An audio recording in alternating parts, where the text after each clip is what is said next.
Bonjour les enfants et bienvenue pour cette dernière vidéo du vendredi 19 juin. Bien, je suis ravie de vous retrouver aujourd'hui et d'autant plus ravie de savoir que je vais sans doute vous retrouver à partir de lundi, je l'espère très fort en tout cas. Et donc, c'est parti pour le programme du jour, un petit peu chamboulé pour ce dernier jour.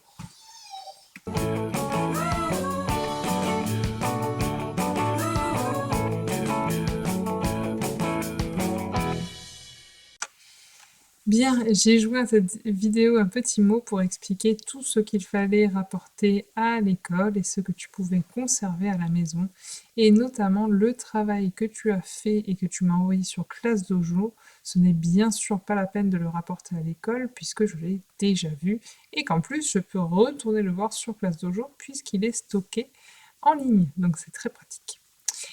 Alors, au programme du jour, déjà tu as Oasis qui vient de faire un petit coucou. Et le travail. Alors les copains m'ont demandé de chambouler un petit peu le programme, donc je me suis exécutée pour ce dernier jour. Nous allons donc commencer, ou en tout cas tu vas commencer par l'affluence. On va encore parler un petit peu des familles des 80 et 90. Ensuite, on va faire seulement à ce moment-là la copie, et tu pourras faire une pause. Ensuite, on fera une petite dictée de phrases. On va faire une petite histoire avec le chaperon rouge et on va finir cette lecture du chaperon rouge avec des petits exercices pour terminer la journée. Allez, on y va. Alors, la lecture fluence, c'est bien ma foi. Tu as besoin de mettre directement cette vidéo en pause pour pouvoir la réaliser, donc je compte sur toi pour la faire tout de suite. Les copains l'ont réclamé en premier. Je trouve que c'est une bonne idée. Donc on y va. C'est parti pour l'affluence. Tu es de retour, ça y est? Tu as terminé l'affluence? Très bien, donc ça y est, tu es en forme pour bien faire ta journée. Alors, on poursuit. On passe aux mathématiques. Alors, je te propose une petite vidéo pour reparler des nombres 80 et 90, pour bien les avoir en tête, pour terminer cette semaine sur ce thème. Et ensuite, je te montre comment bien faire les fiches d'exercice. J'espère que cette vidéo t'a plu, donc on passe à présent aux exercices. Alors, pour cette première fiche, je vais l'agrandir pour bien te la montrer. Alors, un premier exercice que tu connais très très bien, c'est une file numérique, une frise, qui va d'ici jusque là. Attention, il y a une deuxième frise et une troisième frise. Ce sont donc 3 frises différentes. Pour cette fiche, nous allons regarder chaque exercice ensemble. Donc j'aurai besoin que tu reviennes me voir dès que tu as terminé un exercice pour bien voir la consigne avec moi. Alors, regarde ici ce que tu dois faire avec tes mains. Eh bien, c'est déjà dans une autre couleur. Donc, c'est écrit en bas. Je ne vois pas très très bien mon surligneur, qui m'embête un peu. Voilà. Donc, complète. Maintenant, tu sais bien ce que ça veut dire. Compléter, ça veut dire écrire dans les endroits où il manque quelque chose. Tu dois compléter les bandes numériques. Les parce qu'il y en a plusieurs. Et d'ailleurs, regarde, un S à bande, un S à numérique grâce au petit mot les. Donc complète les bandes numériques, la bande numéro 1, la bande numéro 2 et la bande numéro 3. Lorsque c'est fait, reviens me voir. Ça y est, tu as terminé de compléter tes bandes numériques? Fort bien. Voici à présent le deuxième exercice. Donc ici, tu dois placer, et donc avec ton cerveau, tu dois chercher le signe plus petit que ou plus grand que. Donc tu as à chaque fois 2 nombres, et tu dois placer, on aurait pu mettre aussi écrire, le signe plus petit que ou plus grand que. Tu te souviens? Le monstre mange toujours celui qui est le plus grand. Donc il faut mettre le signe dans le bon sens. Je te laisse mettre pause pour faire cet exercice. Allez, à tout de suite. Ça y est, tu as bien placé tous tes monstres? Bon, très bien. Alors, Cette fois-ci, les monstres sont déjà placés. Cette fois-ci, regarde avec tes mains et ton cerveau d'ailleurs. Je trouve que ça tient plutôt du cerveau. Tu dois chercher comment ranger les nombres du plus petit au plus grand. Tu dois les ranger du plus petit au plus grand. Donc attention de bien lire cette consigne. On commence par le plus petit et ensuite on va jusqu'au plus grand. Et on aurait pu écrire encore une fois ici tout simplement. Eh bien, complète, parce que c'est ça que tu dois faire avec ta main, c'est compléter. Et moi, ce que je te conseille aussi de faire avec ta main, eh bien, c'est de barrer les nombres que tu as écrits dans les cases. Parce que ainsi, c'est plus facile pour ton cerveau de repérer ce qu'il reste à faire. Je te laisse mettre pause pour faire ce travail. Ça y est, c'est bon? Bon. Alors, passons à l'exercice suivant. Alors, je lis la consigne, l'exercice 4, complète avec le nombre précédent et le nombre suivant. Tu l'as déjà fait un petit peu hier si tu as fait la fiche bonus. Donc tu as un nombre et tu dois compléter le nombre précédent, c'est-à-dire celui qui vient avant, puis tu dois compléter le nombre qui vient après, c'est-à-dire le suivant. Allez, fais cet exercice et reviens me voir lorsque tu as terminé. C'est bon, tu as trouvé tous les nombres avant et après? Si ce n'est pas le cas, tu peux t'aider de ta file numérique. Alors, si tu as terminé, continuons et passons, si tu le souhaites, à la fiche bonus. Alors, elle n'est pas obligatoire, mais celle-ci, je la trouve intéressante parce que tu as à nouveau une petite file numérique à compléter. Ça, maintenant, ça va aller très très vite. Et surtout, ensuite, tu as un travail, j'agrandis un petit peu, de fleur des nombres, mais c'est une fleur des nombres où on a effacé des choses. Donc, comme d'habitude, il faut compléter. Hop. Les étiquettes du nombre 93. Donc, tu dois chercher les étiquettes du nombre 93. Donc, dans ces étiquettes, il doit y avoir quelque chose qui fait 93. Ça, tu te souviens, c'est le D de dizaine, le U de unité. Ça doit également faire 93. Là, c'est écrit en lettres et tu dois avoir en tout écrit 93. Et de même pour ces deux étiquettes. Cet exercice est très intéressant, donc si tu ne veux pas faire toute la fiche bonus, tu n'es pas obligé, mais celui-ci, je pense que ce serait vraiment bien que tu le fasses. Allez, je te laisse mettre pause. Alors, tu as réussi à compléter la fleur? C'est très bien, félicitations. Si tu n'as pas tout réussi, ce n'est pas grave, on en reparlera en classe lorsque tu reviendras. Et il ne te reste plus qu'à faire ce travail. Alors, ici, je crois que nous n'en avons pas encore parlé depuis que nous parlons des familles de 80 et 90, mais tu t'en souviens peut-être, entre chaque mot nombre, le mot nombre 4, le mot nombre 20, je dois mettre un petit tiret. C'est comme ça qu'on écrit les nombres en fait, et puis ça simplifie les choses. Il faut en mettre à chaque fois qu'on écrit deux nombres, un à côté de l'autre, on met hop, un petit tiret. Donc je te laisse compléter tout ça. Tu vois, lorsque tu as le nombre en chiffres, il faut l'écrire en lettres, et lorsque tu l'as en lettres, il faut l'écrire en chiffres. Si tu n'as plus envie de faire ce travail, ce n'est pas grave, tu peux passer à la suite. Alors, prêt à passer à la suite? Alors on y va. Je te propose à présent de faire la copie. Donc, j'écris la date, je saute une ligne, j'écris le titre, je saute une ligne, et je peux placer mes points pour m'aider à bien faire ma copie. Alors, ton cahier est prêt pour la copie? C'est merveilleux.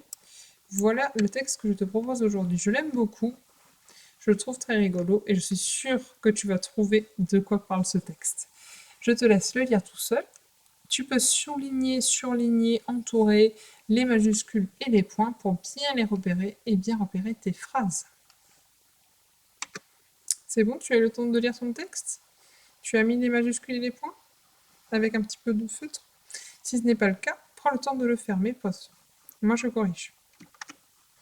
Alors, quand tu es né, alors tu vois qu'ici on a écrit le E entre parenthèses, parce que si ce tu parle d'une fille, eh bien on écrira N et E. Si ce tu parle d'un garçon, alors on écrira juste N et. Donc si tu es une fille, tu mets un E. Si tu es un garçon, eh bien tu mets juste le « et » sans le « e ». Quand tu es né, tu n'en avais pas. Ensuite, tu en as eu 20. Maintenant, tu les perds et la petite souris te donne quelque chose en échange. Ce sont... Bien, je suis sûre que tu as déjà trouvé. Alors, regardons ensemble les phrases. Nous avons le Q majuscule de quand, une petite virgule pour faire une pause, et première phrase très courte, un point. Tout de suite après le point, une majuscule.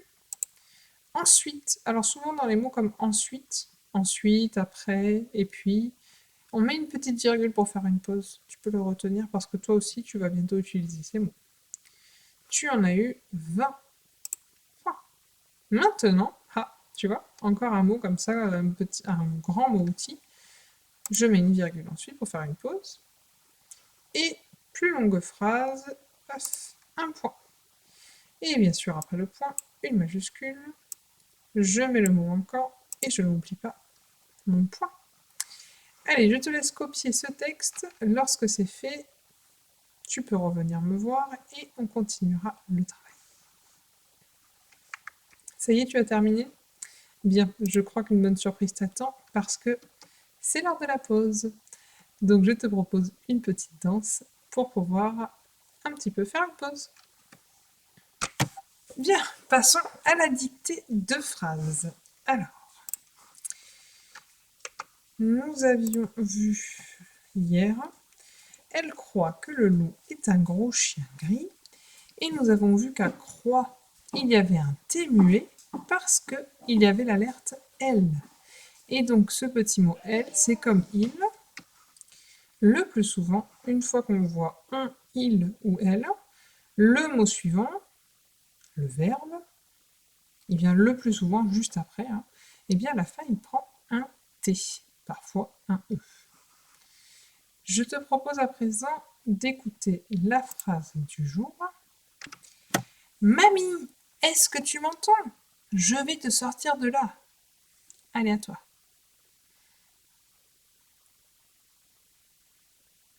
Ok. Mamie, est-ce que tu m'entends? Je vais te sortir de là. Alors, si tu entends bien, j'ai posé une question. Mamie, est-ce que tu m'entends? Donc, il faudra que j'utilise un point d'interrogation. Et ensuite, j'ai dit, je vais te sortir de là. Je me suis exclamée. Donc, j'utiliserai un point d'exclamation. Regardons ça ensemble. Alors, mamie, est-ce que tu entends? Je vais te sortir de là. Tu peux t'arrêter à la première phrase, c'est-à-dire mamie, est-ce que tu entends? On va déjà faire cette phrase ensemble pour les traits. Mamie, petite virgule, tu as dû entendre que je faisais une pause. Tu as vu la virgule, elle commence tout juste au-dessus de la terre et elle va sous la terre. Elle n'est pas en l'air, elle est vraiment juste au niveau de la ligne de la terre. Oups. Donc, mamie.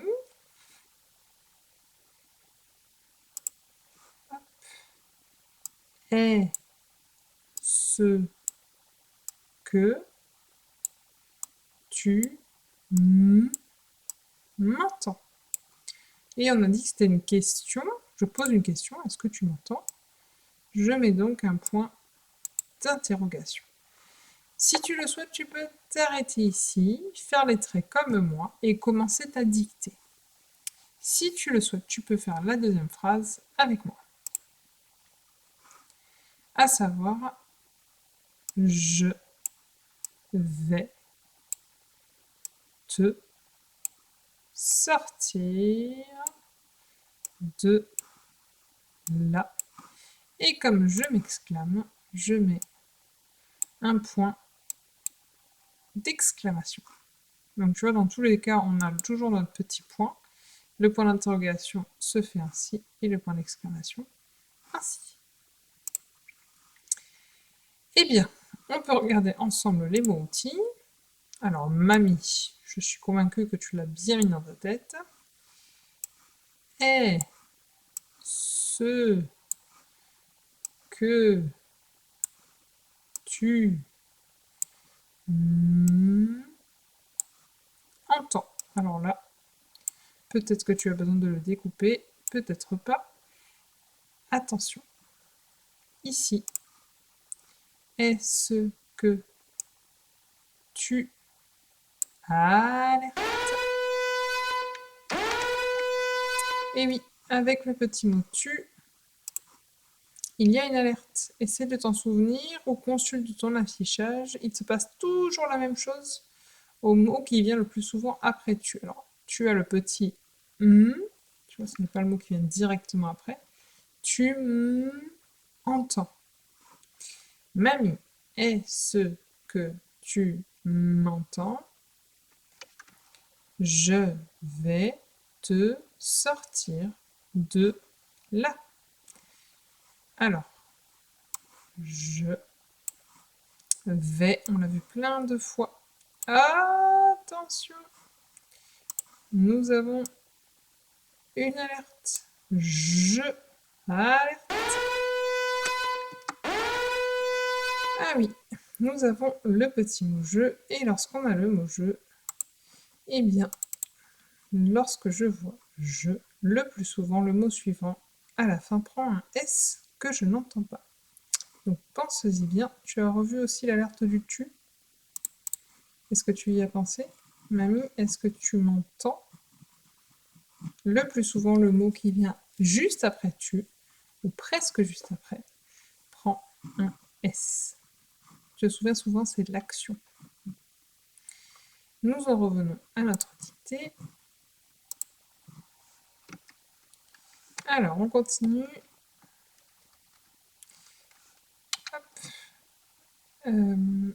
Donc, mamie, est-ce que tu m'entends? Je vais te sortir, donc à découper peut-être, ou pas, de là. Et le petit mot là, tu verras, est un petit peu spécial.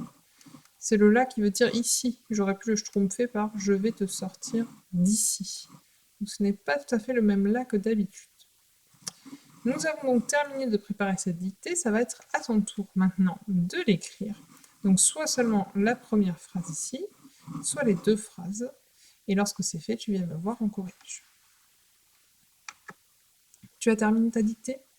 Je te félicite, bravo. Alors allons-y pour la correction.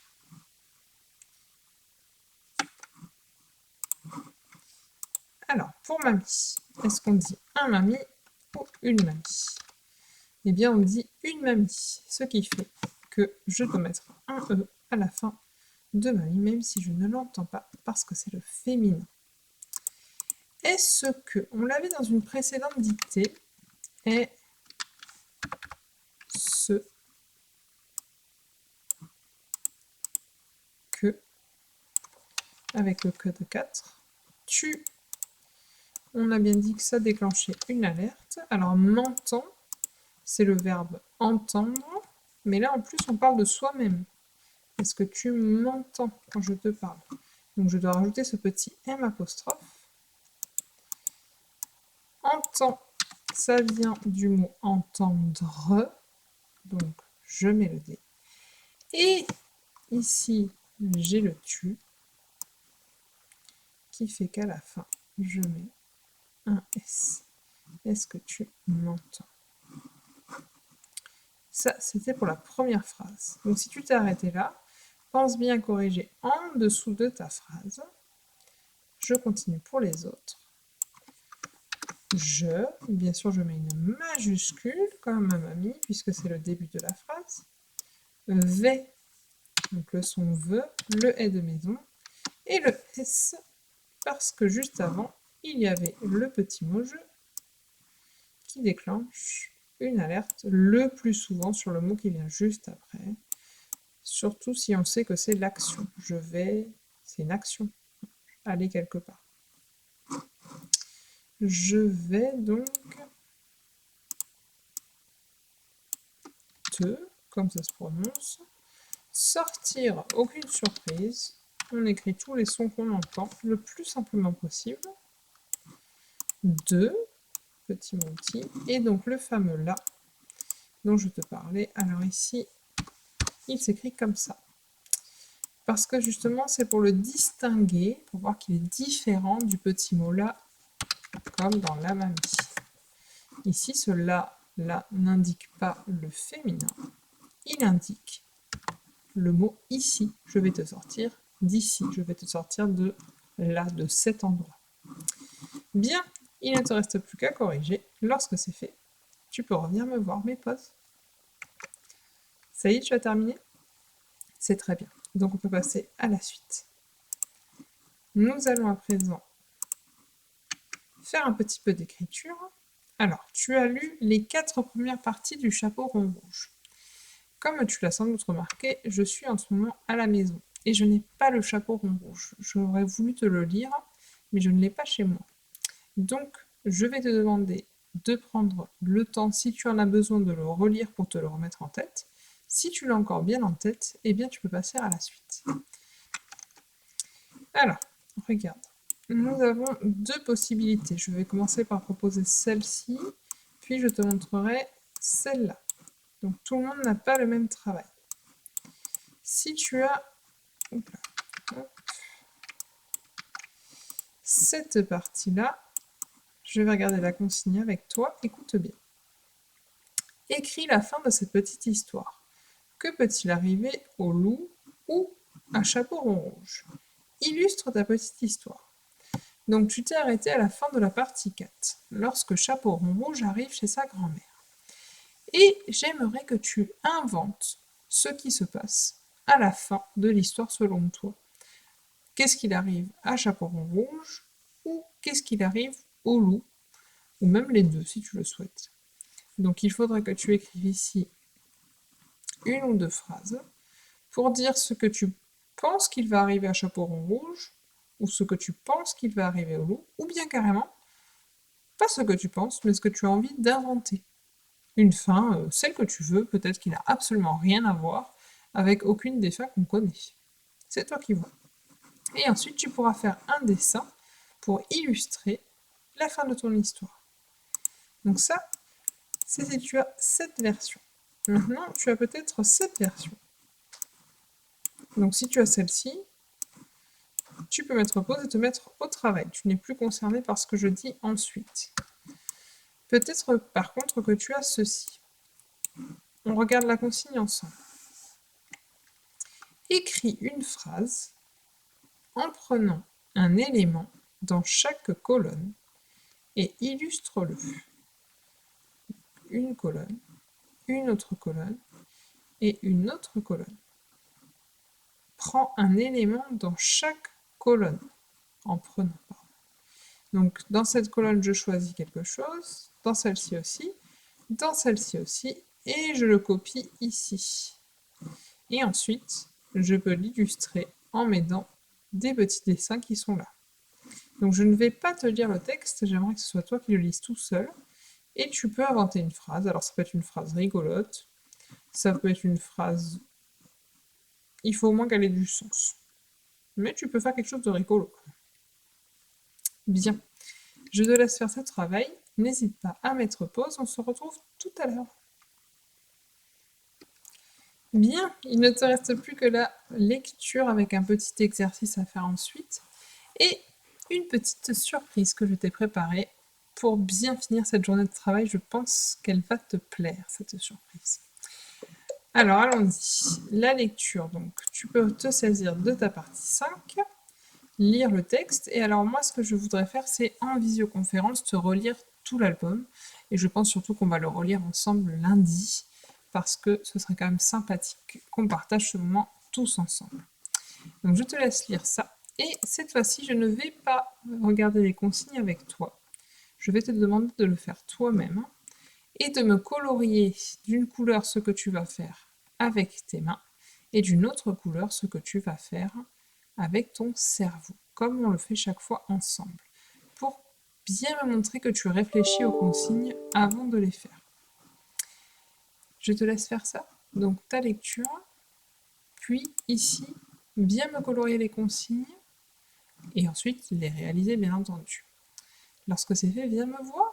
Tu devrais être content de la petite surprise que je t'ai réservée. Bien, j'espère que ce petit rallye t'a plu et que tu en as bien profité. On pourra continuer à le faire la semaine prochaine si tu n'as pas eu le temps de tout faire. Eh bien écoute, il ne me reste plus qu'à te dire à lundi, mais cette fois-ci pas en vidéo, en vrai. J'ai très très hâte de tous vous retrouver et je vous souhaite un excellent week-end. Si il vous reste la moindre petite question, n'hésitez pas à venir me la poser sur Classe Dojo. Je vous souhaite encore une fois un très bon week-end et à lundi. Bye bye. Il y a quelqu'un qui voulait te dire au revoir avec moi encore. Regarde, Aurélie. Dis au revoir. Au revoir. Au revoir. À lundi.